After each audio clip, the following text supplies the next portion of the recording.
Air Force Major Felix Islas is the only physical therapist at Bagram Airfield. He sees around 350 patients per month. Like most healthcare professionals, he spends many hours in his clinic at the hospital. But he also travels to specific squadrons to help airmen or soldiers who constantly put strain on their bodies. This is his 30th year in the military, but his journey to this point of his career has been anything but average. I ran away from home when I was 15 years old.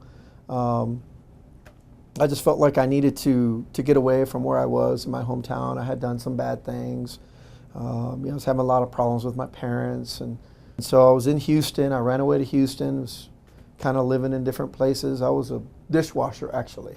Started as a dishwasher and busboy kind of thing. And I knew if I could get myself into the military, it'd really help me. But I didn't even have a GED at that time. I didn't even have a GED yet. To earn his GED, Major Islas met with a tutor for several months before taking and passing the test.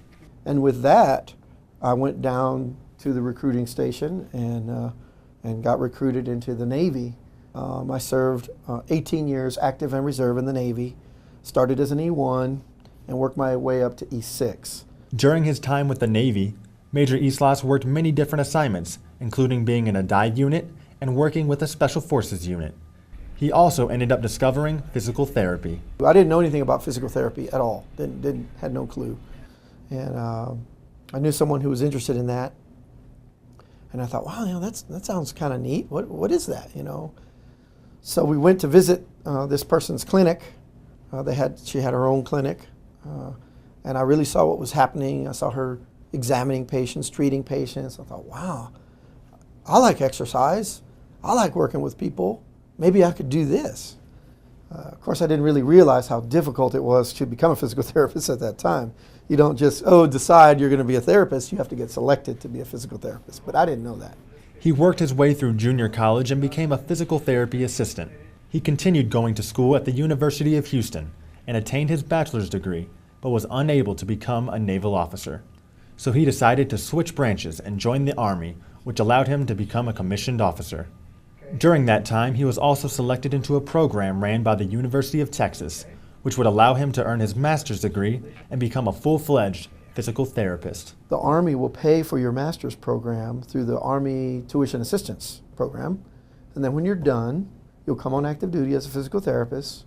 I finished my master's degree, and during that time period, I talked to the Army. I said, okay, I'm about to graduate. I'm ready to go on active duty. And they said, well, we don't need you. Since the Army didn't need his services as a physical therapist, he looked to the Air Force for an opportunity. In February of 2007, he joined the Air Force as a first lieutenant and physical therapist. Well, it's very rewarding to me. I feel like I've accomplished some things. I had a lot of people tell me that I couldn't do it. You'll never be an officer. You'll never be a PT. It means so much to me. I have a lot of my degrees on my wall at work because they mean a great deal to me. Some people say, why you have all that stuff on your wall? But, I earned every bit of that. And I want to be able to continue to give back to the airmen, sailors, Marines, everybody. Whoever I can help, I want to be able to do that and stay serving because they have done so much for me. His advice for those who may face adversity trying to achieve their dreams or goals. Well, to me, if you have the drive, if you truly believe in your heart that you want to do something, you can do it. But it takes sacrifice, determination, and just never giving up. I didn't graduate high school. I have my doctorate. It can be done. You just have to have the drive and the heart. Senior Airman Anthony Hetlage, Bagram Airfield, Afghanistan.